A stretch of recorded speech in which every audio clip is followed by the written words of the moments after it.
अच्छा, एपिक्यूरियन शब्द सुनते ही मन में क्या आता है?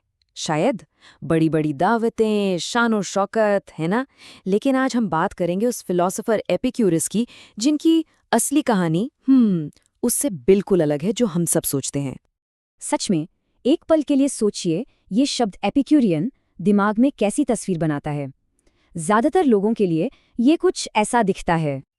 जी हाँ, मतलब शानदार खाना, महंगी चीजें और हर तरह के ऐशो आराम में डूब जाना। आज के जमाने में तो इस शब्द का यही मतलब निकाला जाता है कि नहीं? पर मजे की बात यह है कि खुद एपिक्यूरस ने ये कहा था, मैं शानदार भोजन के सुखों पर थूकता हूँ। ये तो हमारी आज की सोच से बिल्कुल उल्टा है। तो फिर असली कहानी क्या है? तो असली कहानी ये है कि एपिक्यूरस प्राचीन दुनिया के सबसे ज्यादा पोलराइजिंग थिंकर्स में से एक थे। मतलब एक ही समय पर लोग उन्हें पूछते भी थे और उनसे नफरत भी करते थे। ये अपने आप में एक बहुत बड़ा विरोधाभास है। देखिए, जो उन्हें मानते थे उनके लिए तो वो किसी भगवान से कम नहीं थे। वो लोग उनकी याद में त्योहार मनाते थे। लेकिन उनके दुश्मनों के लिए वो एक बिगड़े हुए इंसान थे।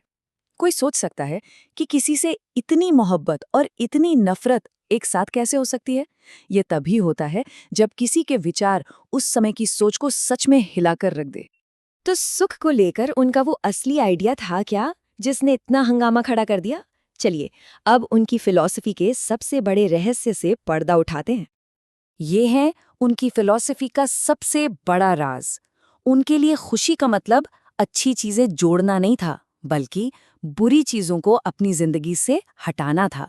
एपिक्यूरस का मानना था कि शांति तो हमारा नेचुरल स्टेट है, बस हमें उन चीजों को रास्ते से हटाना है जो इस शांति को भंग करती हैं। इस शांति का पहला हिस्सा है अपोनिया। इसका सीधा सा मतलब है शरीर में किसी भी तरह के दर्द या फिजिकल तकलीफ का न होना। जब शरीर को कोई दुख दर्द न हो तो वो अपनी नेचुरल शांत अवस्था में होता है। और दूसरा, और शायद इससे भी ज्यादा जरूरी हिस्सा है अटेरेक्सिया। यह है मन की शांति, यानी चिंता, डर और किसी भी तरह की मानसिक उथल-पुथल से आजादी। एपिक्यूरस के लिए असली खुशी यही अटेरेक्सिया है। और यही आइडिया उनकी नैतिक फिलॉसफी के बिल्कुल सेंटर में है। जैसा वो कहते हैं, एक न्याय से भरा जीवन जीने से ही सबसे गहरी शांति मिलती है। मतलब अच्छा करने से मन अपने आप शांत रहता है। अच्छा, तो अब ये देखते हैं कि ये सब असलियत में काम कैसे करता है। एपिक्यूरस ने सिर्फ थ्योरी नहीं दी, बल्कि एक प्रैक्टिकल गाइड भी दी। इसे हम कह सकते हैं खुशी की रेसिपी। ये रेसिपी 3 मेन पिलर्स पर टिकी है। पहला, अपने ख्वाहिशों को काबू में रखना। दूसरा, सच्ची दोस्ती को सबसे ऊपर रखना। और तीसरा, उन डरों को जीतना जो हमारे मन की शांति को खत्म कर देते हैं। तो चलिए पहले कदम को समझते हैं, अपनी इच्छाओं को जानना।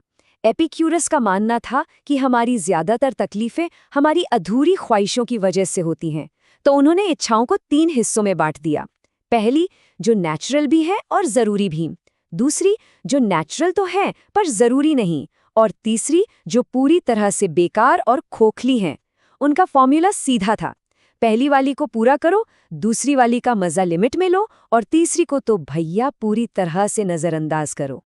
और फिर आता है दूसरा पिलर, जो शायद थोड़ा हैरान कर दे, दोस्ती।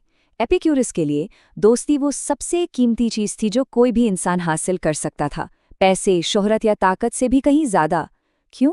क्योंकि भरोसेमंद दोस्त ही मन की शांति का सबसे बड़ा जरिया है। और आखिर में तीसरा पिलर, डर से आजादी। एपिक्यूरस में 2 ऐसे खास डरों की पहचान की जो इंसान की खुशी के रास्ते में सबसे बड़े रोड़े हैं। एक तो ये डर कि भगवान हमें सजा देंगे, और दूसरा ये डर कि मौत एक भयानक अंत है। भगवान के डर को दूर करने के लिए उनका तर्क बहुत सरल था। उनका मानना था कि भगवान इतने परफेक्ट और खुश हैं कि उन्हें हम इंसानों के छोटे-मोटे कामों में कोई दिलचस्पी ही नहीं है। वो गुस्सा या बदला लेने जैसी नेगेटिव भावनाओं से बहुत ऊपर हैं, तो उनसे डरने की कोई वजह ही नहीं है। और मौत के बारे में क्या? उनका तर्क तो शायद और भी क्रांतिकारी था। उन्होंने कहा कि मौत के बाद चेतना खत्म हो जाती है। इसे ऐसे सोचिए, जब तक हम हैं, मौत नहीं है, और जब मौत है, तब हम नहीं हैं। तो फिर कोई ऐसी चीज से कैसे डर सकता है जिसे वो कभी महसूस ही नहीं करेगा? तो सवाल ये उठता है कि ये सदियों पुराने विचार आज की इस भागदौड़ वाली दुनिया में क्या मायने रखते हैं? शायद पहले से कहीं ज्यादा। एपिक्यूरस की फिलॉसफी 700 से भी ज्यादा सालों तक जिंदा रही। इसने साहित्य, धर्म और दर्शन पर एक गहरी छाप छोड़ी। शरीर आत्मा का एक बर्तन है जैसा आइडिया, जो अब बहुत आम लगता है, सीधे तौर पर उनके विचारों से ही आता है। आज की दुनिया में जहां हर तरफ ज्यादा पाने, ज्यादा दिखाने का दबाव है, वहां एपिक्यूरस की शांति और सादगी भरी जिंदगी की बात एक बहुत शक्तिशाली तांगलेक देती है। तो हम इस चर्चा को एक सवाल के साथ खत्म करते हैं। एक ऐसी दुनिया में जो हमें लगातार और ज्यादा पाने के लिए उकसाती है, क्या ऐसा हो सकता है कि खुशी का असली राज असल में कम में खुश रहना सीखना हो? एपिक्यूरस ने ये सवाल 2000 साल पहले पूछा था और शायद आज ये पहले से कहीं ज्यादा जरूरी हो गया है।